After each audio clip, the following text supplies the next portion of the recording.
Les contaré una historia. Esto pasó cuando yo tenía 16 años, cuando todavía vivía con mis padres. Vivíamos en una casa grande en las afueras de la ciudad.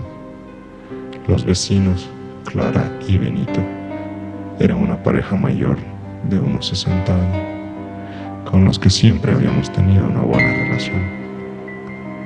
Un día de invierno, Benito llamó a la puerta. Todavía recuerdo su cara de preocupación. Mi papá lo hizo pasar rápidamente y nos sentamos todos en la sala. En ese momento nos preguntó si habíamos visto a su esposa Clara. Nos dijo que cuando despertó esa mañana, ella ya no estaba en casa por ningún lado. Era como si se hubiera esfumado, dijo, porque incluso la puerta de salida estaba todavía cerrada por dentro. En ese momento no supo qué hacer. Llamó a familiares cercanos y amigos y nadie la había visto. No había sabido más de ella desde el día anterior y pensaba que tal vez la habíamos visto salir, la habíamos oído o algo, pero desafortunadamente ninguno de nosotros la había visto. Unos días después, yo estaba en el parque jugando fútbol con algunos amigos. Ahí es cuando empezó a nevar. Jugamos en la nieve por un tiempo hasta que se volvió demasiada y todos nos fuimos a nuestras casas por caminos separados. En el momento en el que llegué a casa, me di cuenta que mis padres no estaban. Se habían ido tal vez a hacer las compras, pensé. Encendí la chimenea y fui a mi habitación, que estaba junto a la sala de estar. Estaba cansado. Tiré mis cosas en la cama y luego tomé una ducha tibia. Salí de la ducha y creí escuchar un zumbido proveniente de la sala de estar. Salí del baño envuelto en la toalla y entré a abrir la puerta. Dije, mamá. En ese momento el zumbido se detuvo, pero un crujido continuó. Me puse rápidamente la ropa en el baño y salí a la sala de estar. En el viejo sillón de mesero de mi papá estaba Clara, la vecina perdida. Me miró fijamente y me dijo, hacía tanto frío que necesitaba calentarme. En ese momento corrí a la casa de al lado para buscar a Benito, pero cuando los dos regresamos a la sala de estar de mi casa, el sillón estaba vacío. Clara se había ido, no estaba allí ahora. Benito incluso llamó a la policía.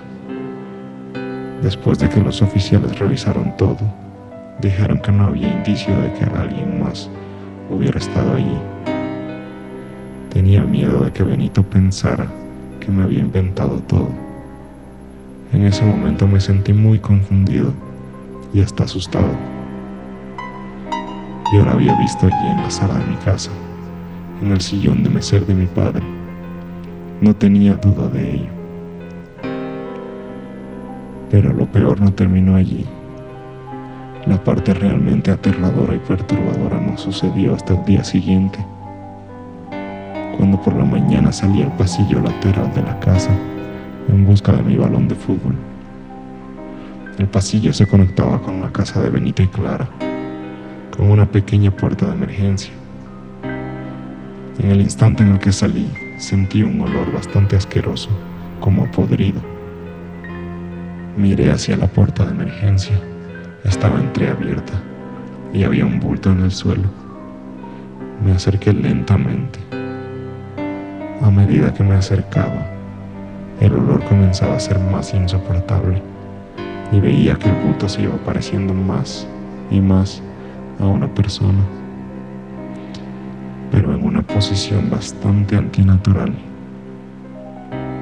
Llegué a acercarme lo suficiente y me di cuenta de que se trataba del cadáver de Clara.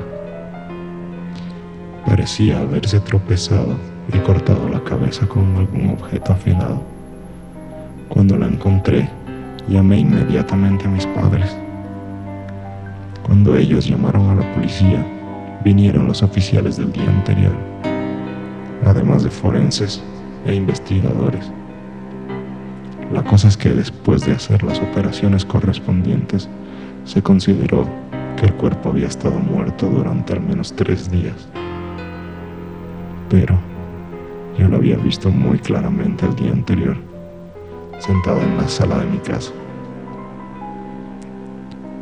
El día de hoy, después de incluso haber cuestionado mi cordura, he llegado a la conclusión de que lo que vi ese día fue el fantasma de Clara, sentada en la mecedora de la sala.